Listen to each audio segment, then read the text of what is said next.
Hi, Erika. Hey, Jodine. Hey, how's it going? Good, good.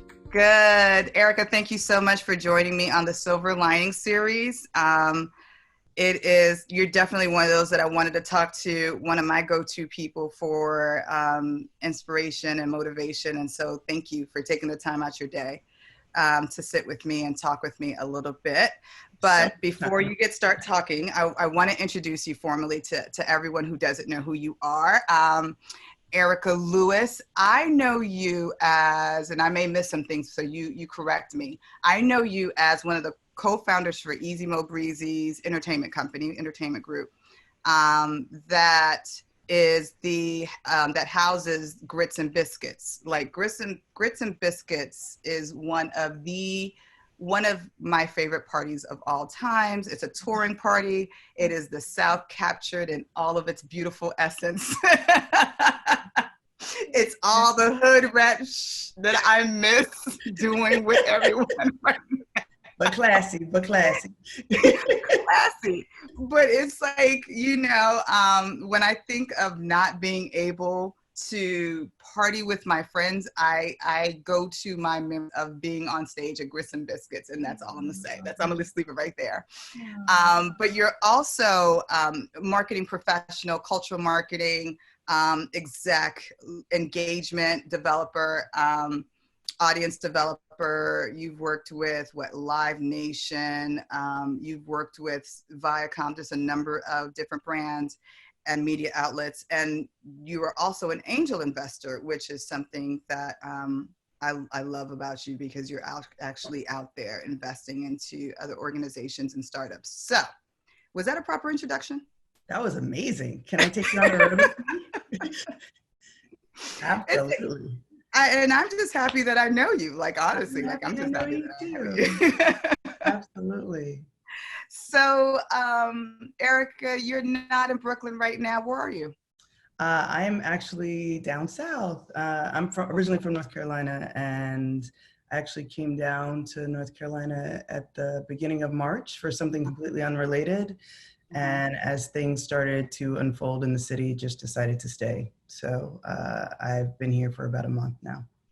Oh, wow. How's that go? Well, it's not the streets of Brooklyn. You're not in the epicenter. So you're, I think I could say that you're roughly just safer overall where you are right now. We would hope that's the case. But honestly, I just feel like you don't really know. You can't really tell. I mean, I think what we're experiencing is touching everybody. It doesn't matter where you are. And it's, while it is quite intense back in the city, there's new cases every day where I am, and the numbers in North Carolina continue to grow and spike. And, it's just, it's gonna touch us all, unfortunately, I think, in one way or another. And it's just a matter of when, and, doing the right things to try to, minimize the risk and the threat wherever you are. Yeah, absolutely. How are you holding up? How are you? How's your spirit? How are you doing? I'm good. I mean, honestly, I think I have felt very optimistic during this time. I mean, I believe that we're in a period of serious, I keep saying this, but serious transformation and creation. And I think it's going to get hard before it gets better. But, I am just very blessed. And as my dad always said, my grandfather always said, like, we're a blessed people. And Yes, I just have to be my faith is very important to me, and just be prayerful that, we make it through this. But to say all that, that doesn't mean I haven't had my moments of anxiety. And more recently, I felt that than I have before. And in those moments, I just try really hard to recognize that's what I'm feeling and acknowledge it, and then do what I can do in my own power and control to address it. And for me, what works is literally taking a deep breath and telling myself, just focus on the now. The past and the future you have no control over. So if I'm in my bed and I'm feeling anxious, I take a deep breath, and then I start saying, okay, well, I am so thankful to be in this comfortable bed. And I'm so grateful to have this nice pillow, and I'm grateful to be with my parents right now. And I'm grateful to be, and I just try to lay out, what I'm thankful for in the now. And that Yeah. usually helps to calm my fears a little bit, And then Right. I invite God into my fears. So I just say, Mm, God, pretty prayer. yeah, absolutely. God, I invite you to step into and take these, step into my fears and, do what you will with them. And, that Beautiful. usually helps me feel a little bit more comfort when I know someone else is taking over the reins. Yeah, that's So, beautiful. That's such a good personal a mantra, if you will, like, welcoming God into your fears. That's amazing. Thank you for that. Like, that's something I need to start practicing myself with my anxiety. So thank you for sharing what you're doing personally. How is this affecting Grits and Biscuits? I know Grits and Biscuits, the whole idea of Grits and Biscuits is a tour, people dancing together, thousands and thousands of people in the theater having the time of their lives. How is this affecting you professionally? um, I just speaking for me personally. I mean, Mm-hmm. for us, the parties are on hold, so we Mm-hmm. have postponed a number of dates and continue to kind of monitor what's going on. And we're constantly talking to kind of experts in the field, whether it's through the venues or people at Live Nation, or we're just trying to find as much information as we can to figure out how we should proceed in a way that is safe for everyone. Um, Mm-hmm. so I just think from a business perspective and the traditional sense of what Grits and Biscuits is, everything is on hold. It's postponed. This year, it's kind of crazy for us because this year is our 10th anniversary year. So we had a number of things planned in celebration of this milestone that have been postponed or put on hold for right now. Um, but that being said, we have regular meetings, like the team meets every week, and we're constantly trying to figure out, what are the things that we can do Mm-hmm. to support, the community and, not only the Grits and Biscuits community, but the larger community. What are the things, and how can we, be supportive and helpful and informative during this time. And so we have been spending a lot of time kind of behind the scenes working on a number of initiatives, in that vein. And Nice. we're continuing. Any you can share? Not yet, but I Okay. would Okay. say, if you follow us on Instagram, or visit the website, you will see a number of announcements coming out very soon. So, Good. Good. yeah. So, that's just important to us. And I think as far as like the original question and what does this mean for Grits and Biscuits, from the very beginning, honestly, we also often talk about how Grits and Biscuits is no longer ours. It's the communities, right? And it's Yes, we have gladly taken it. yeah, is, the lovingly, affectionately known as the kin folks. Right. This is theirs. And so I think from a community perspective, Grits is still very much alive and feels very supported, and people are constantly reaching out to us and communicating on through different social posts that we make. And so in that sense, I think all of those things are still very much what they've always been. We started this party as a celebration of Southern hospitality, and Right. it's beautiful to see, even if it's not through us, just that hospitality is very much alive in our communities. And Yeah. we're just grateful to play a very, very small part in all of that. Yeah.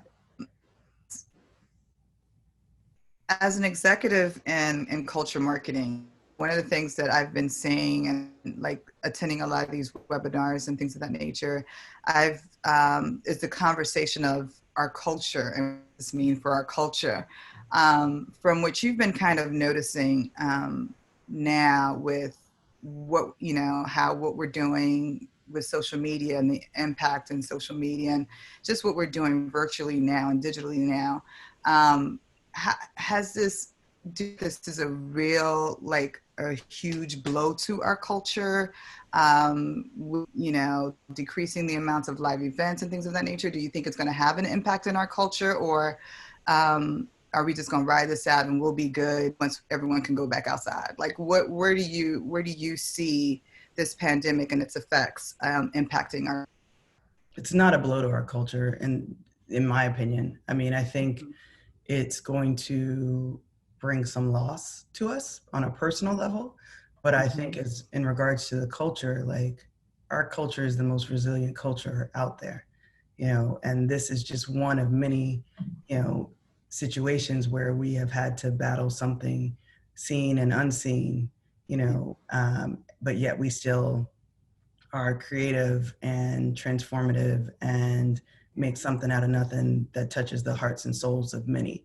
So I have no doubt that that will continue. I mean, it's, if you, even if you look at it, I mean, immediately when everything started to happen and people started to go online and find virtual tools to connect with people, it was our culture that was leading that charge, right? Right. And Right. it will continue to do so. And it was done from a place of not trying to be overly strategic or business minded, but it was coming from a place of genuine like heart and desire for connection. And I mean, one thing we know how to do is to connect with people, even when they don't allow us to connect with one another. We find a way. So I have no doubt that our culture is going to remain as strong and powerful and is going to take it to another level as we always have been, because that's the only thing we know how to do. You know, I mean, we've been doing it for generations, and no doubt in my mind that that will continue. Not a doubt in my mind. Love that. Love that. Love that. Talking about connecting, what do you think people should be doing at this time? Like, what do you, if people need to be doing something while we're supposed to be staying at home, what would that thing be? Or if it's a thing, or is it a? I don't think there's one singular thing. I mean, I think people have to do what's right for them. I think I told you, and I've told some other friends, like when I get back to New York, I have no doubt that it'll look different. And part of the reason it'll look different is because the people that I know in New York are going to be different. Because I think there's a lot of people who are taking this time to kind of go inward, because you don't really have another choice in some situations. You gotta sit with your demons and your shadows, boo. Exactly. But also sit with your gifts, you know, and Right. the things that maybe you have, your passions, you know, and the things that maybe you've told yourself you didn't have the time to do, or, you know, this is the time where you can do it. And again, it's not for everybody. And I'm not saying that everyone has to be on a grind, but I do think everyone has a seed in them that's been planted, and whether or not you've been watering and flourishing that seed forever, or whether or not you've just, you know it's there, but you haven't put any attention to it, you know, now's the time where you can do that. And I think for the sake of all of us, like we all need to be using this time to find ways to be at peace, and not to, you know, exacerbate the anxiety, but to, you know, to find our way to the other side of it. And, you know, that does, you know, I wholeheartedly believe that, you know, when you feel something that doesn't feel good, you have to acknowledge that that's what you feel, but then you also have to do the work to get through it.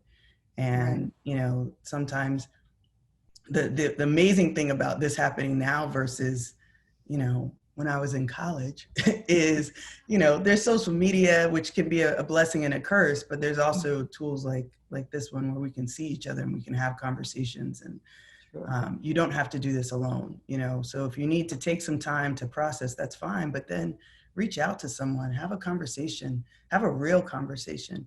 You can't have it with everybody, but as long as you have at least one or two people you can reach out to and just have an honest conversation about how you're feeling, so that you're not going through this alone, it might spark something for you. And it might just, you know, put some fire under you to actually, let me go tend to that seed that I had sitting, you know, in the back of my head. Because, You know, when God gives you an idea and you can't shake it, then that means that idea was truly sent by God, and you're supposed to do something with it. So, and it doesn't have to be a big idea, you know, it doesn't have to be like the next, you know, international platform. It could just be something really small, but now's the time for you to do something with it. So why not? I mean, I will tell you the most fun I've had in a long time with Grits has been this past, you know, these past couple of weeks, like thinking, okay, now I have to take all of these, you know, assets that we have, and we all have to come together, and we've got to figure out what's a different way we can use them, but still speaks to the heart of what we created the parties, you know, for.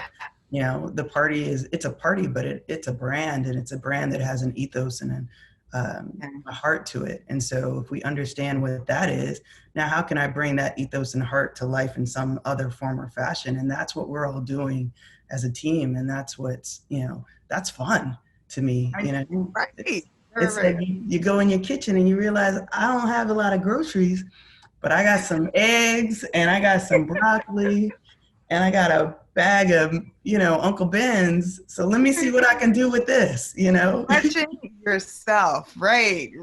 That, I love that. I love that. What do you see a silver lining in all of this? Like, do you see an actual silver lining in this? That light at the end of the tunnel, like that lesson learned here? I don't know what the lesson is. I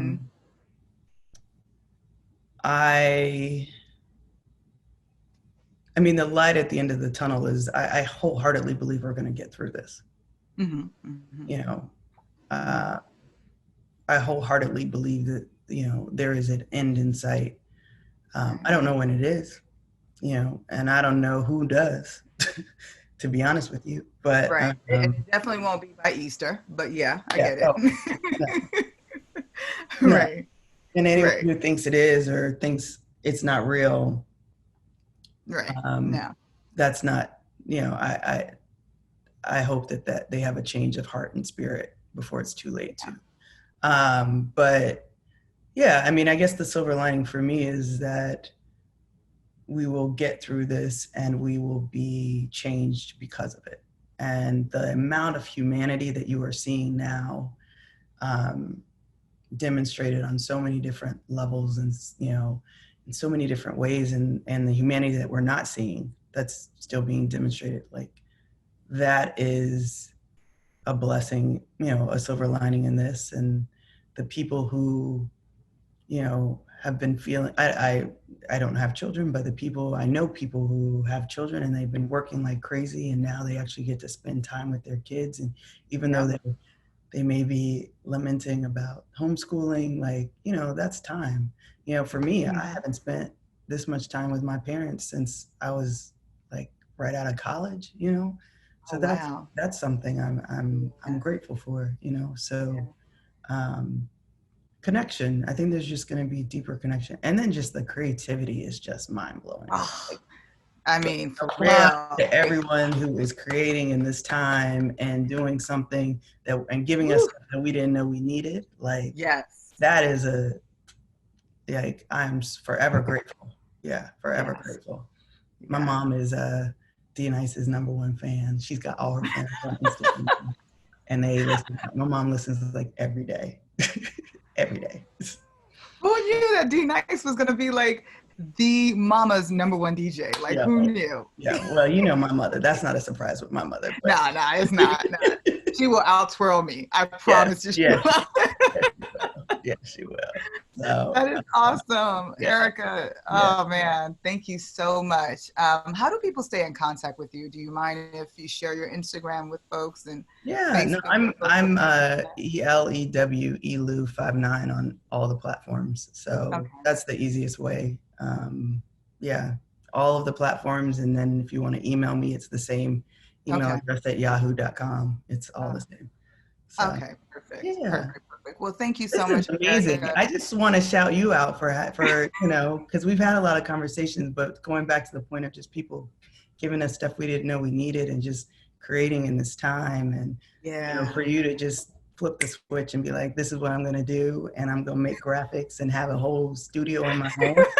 Like, I appreciate it, right? Because girl, you know to Yeah. tell our story right now. This is, we've got to tell our story. And I have a dynamic group of women and friends and men that just do amazing things. And it's just like, let's capture these stories and let's hear the silver lining. This is going to be the stuff years from now in the vault that they're going to look back and say, okay, when this coronavirus hit, these are what some of these people were thinking. To get them through it. And so thank you for sharing that story with us so that we know, more structure, if you will, on how to get through it Yeah. professionally and personally. So And I think it also speaks to like using your gifts, right? And your passion. And we know, those of us that know you know what your passion and your talents and your gifts are, and now you're actually in a place where you can do it full time, for the time being. No, but I'm saying, like, it's not being motivated by those other pressures in society that they put on you. Like, you actually have a period of time in your home where this is what you can think about, and you can build, and that's a beautiful thing to see. So thank you for inspiring. Well, thank you, Erika, for being with us. We appreciate you here on The Silver Lining, and we will make sure that all of your information is in the credits. So folks who are watching this, keep watching. There's more credits to come. Thanks, Erika. Thank you. Be safe.